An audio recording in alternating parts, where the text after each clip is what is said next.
देखिए कि पहले समय में जो कुंभ है वो आपका करीब 5 महीना हम देखते थे कि जो शुरुआत जो है एक तरह से जनवरी, फरवरी, मार्च, अप्रैल, मई तक कुंभ चलता था। हरिद्वार का कुंभ हमने ये 5वां कुंभ है हमारा। तो हम लोग यहाँ पर निरंतर जो है 5वां कुंभ, ये 5वां है। परंतु इस कुंभ में जो कोरोना का बहुत बड़ा प्रभाव, जो 2020 में जो कोरोना का प्रभाव था, वो उसका बहुत बड़ा असर है।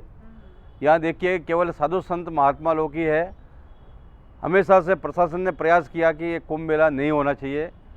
और कुछ जैसे हमारे विधर्मी हैं बहुत से, ये भारत में और यहाँ पर भी हरिद्वार में भी बहुत से विधर्मी हैं जो धर्म के विरोध में रहते हैं। हमेशा से जो विधर्मी हैं वो लोग भी पता नहीं हाई कोर्ट, सुप्रीम कोर्ट कहाँ कहाँ याचिका लगाया, कहाँ कहाँ गए वो लोग जो है कि किसी तरह से भी ये जो है कुंभ मेला को स्थगित कर दिया जाए। एक प्राकृतिक जो आपदा होती है उसमें जीवन मरना जीना तो लगा ही रहता है। आदमी एक सामान्य रूप से भी होता है, वो भी मर जाता है। परंतु कुछ लोग ऐसे होते हैं जो परंपराओं को जो है वो समाप्त करना चाहते हैं। तो सरकार भी धीरे धीरे, उनका एक तरह से ऐसा था मत था कि सरकार भी उनके साथ में जाने का प्रयास किया। परंतु जो महात्मा है, साधु संत लोग हैं, उन्होंने बोला कि हम लोग शरीर पूरा हो जाए, कुछ भी हो जाए, परंतु अपनी परंपराओं को निर्वाह जरूर करेंगे। हम अपने देवताओं का स्नान जरूर करवाएंगे।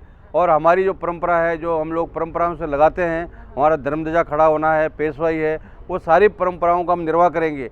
कितने लोग हाई कोर्ट, सुप्रीम कोर्ट में गए, हम लोग भी गए। हम लोगों ने भी याचिका दायर किया कि जनहित याचिका कम से कम जो है 300 साढ़े 300 याचिका जो सुप्रीम कोर्ट में पहुंचा, और जो है 500 याचिका जो कम से कम हाई कोर्ट में पहुंचा। उन सभी याचिकाओं का हमने भी विरोध किया डटकर। हमारा भी करोड़ों रुपये खर्चा हुआ, अखाड़ा का भी पैसा खर्चा हुआ, और हमने भी जो उसका जवाब दिया कि ये जो है हमारी परंपरा है, उनको हम सही रूप में निर्वाह करेंगे। उस परंपराओं को हम समाप्त नहीं कर सकते। तो वो जो है हमने अपनी परंपराओं को आज भी हमने वो निर्वाह कर रहे हैं। आप साधु संत महात्मा देख रहे हैं, सब है जी। कुंभ का ये जो अर्थ है, हमारे भारतीय वैदिक सनातन धर्म के अंदर में एक जो घड़ा होता है, पानी का घड़ा जो है, उसको भी हम लोग कुंभ बोलते हैं, कलश बोलते हैं।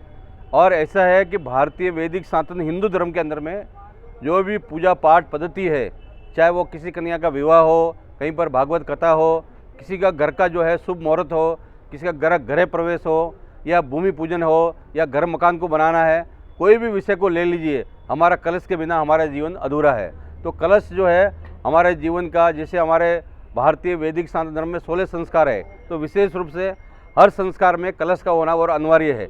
तो कलश जो है वो हमारा एक जो है एक, मान लीजिए कि आप एक समझ सकते हैं कि एक तरह से शरीर का रीढ़ का हड्डी होती है, वैसे ही कलश जो है, कुंभ जो है, वो हमारे जीवन से जुड़ा हुआ है वैदिक सनातन धर्म के रूप में।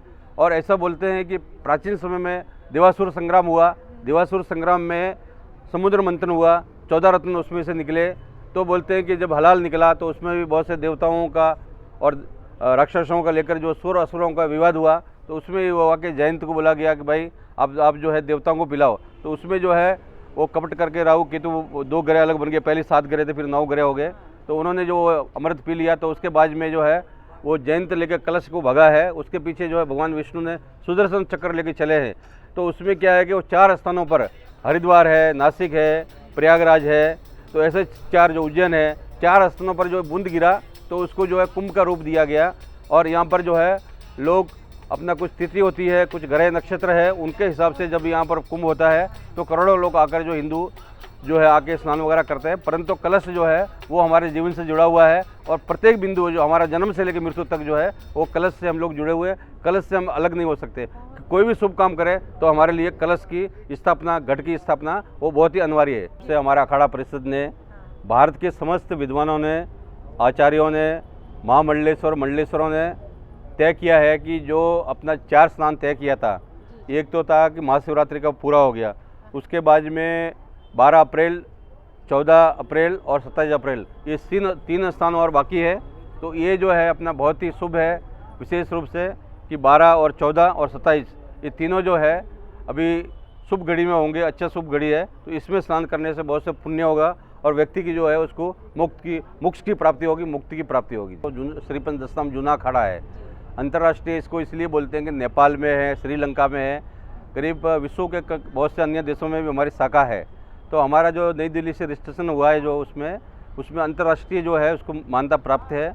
तो ये जूना अखाड़ा, श्रीपंच दशनाम जूना अखाड़ा अंतर्राष्ट्रीय है, और विशेष रूप से संपूर्ण भारत के साधुओं का श्रीपंच दशनाम जूना अखाड़ा का सबका संदेश यही है कि व्यक्ति को हमेशा से सकारात्मक रहना चाहिए। जो नकारात्मक लोग होते हैं वो हमेशा से क्या है कि एक दूसरे को बुराई करना, आलोचना करना, एक दूसरे को नीचा गिराना, तो वो स्वयं भी अपना ऊर्जा को नष्ट कर रहे हैं, अपने को भी अपने गिरा रहे हैं और अपनी मानसिकताओं को भी विकृत कर रहे हैं। तो निश्चित रूप से सबका उत्कृष्ट कैसे हो सकते हैं, सबका जीवन को उत्थान कैसे हो सकता है, सबका जीवन में आनंद कैसा आ सकता है, इसका प्रयास हमारे साधु संत महात्मा श्रीमंत दशनाम जूना अखाड़े के सभी महात्मा किसी भी धुने के ऊपर में, किसी भी रोड के ऊपर में, किसी पेड़ के ऊपर में नंगे होकर विभूति चढ़ाकर 10 लोग आएंगे तो भोजन वहाँ करवा सकते हैं। तो जूना अखाड़े में इतनी क्षमता है कि यहाँ का हर एक महात्मा जो है वो लाखों लोगों को जीवन को यापन कर सकता है, उनको जीवन को सुरक्षित कर सकता है। तो निश्चित रूप से हम लोगों का जीवन परोपकार का जीवन है। हमारे क्या है कि हम लोग का है कि अन्न का दाता सदा सुखी, नंगे को जो है कपड़ा देना और भूखे को भोजन देना, ये जूना अखाड़ा का सिद्धांत है। हम लोग जो है पूरा कोरोना के समय में बहुत ही पूरा वैश्विक महामारी, पूरा विश्व के लिए समस्या थी, हमारे भारत का बात नहीं है, पूरा विश्व के लिए था। हमारा श्रीपंच दशनाम जूना अखाड़े के कम से कम 150 महात्मा कश्मीर से लेकर कन्याकुमारी तक ख़त्म हो गया।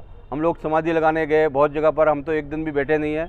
हमारी 62 साल की उम्र है, हमें भगवान का कुछ कृपा से कोरोना वगैरह नहीं हुआ, परंतु बहुत से हमारे जवान महात्मा भी चले गए, बहुत से लोग जो है इस कोरोना ने जो सबका जान ले लिया। तो ये हम लोग हमेशा बोलते भी थे कि जीवन जो है 2020 जो है जीवन को बचाना है। अब तो क्या है कि उसके लिए दवाई वगैरह भी आ गया है और ये मेरा मन में विश्वास है कि आपका मई तक जो है, अब पूरा अप्रैल महीना के बाद मई तक जो है पूर्ण रूप से धीरे धीरे भारत से 2 से 3 महीने के अंदर में कोरोना समाप्त हो जाएगा और सामान्य स्थिति फिर वापस लौटेगी। और भारत में हमेशा से बहुत लोग ऊर्जावान हैं, बहुत सी क्षमता है। भारत हमेशा से जो मृत्युंजय के रूप में जो है हमेशा से कि मृत्यु के ऊपर विजय करने की जो भारत के लोगों के अंदर क्षमता है, तो निश्चित रूप से भारतीयों में ऐसा जो है बहुत सी प्रकार की ऊर्जा है, बहुत सी प्रकार की क्षमता है। उसके लिए जो हम लोग जो है इतना कोरोना होने के बाद, इतना लोग मरने के बाद में भी अभी भी हमारे अंदर भी जीवन बचा है और हम लोग अभी भी पूरा साहस के साथ में, हमारा हिम्मत के साथ में हम अपने कार्यों को पूरा कर रहे हैं। तो निश्चित रूप से सभी परंपराओं को निर्वाह करने के लिए भारत के लोग सक्षम है और भारत में जो है कोरोना आएगा तो कुछ भी मेरे विचार से जो है ये कोरोना तो सबके लिए दुखदायी था और वैश्विक महामारी था, पूरा विश्व के लिए समस्या था, परंतु भारतीय लोगों में बहुत सी प्रकार की क्षमता है, इसीलिए जो है वो निश्चित रूप से कोरोना के ऊपर विजय पालेंगे। हर हर महादेव, जय हो।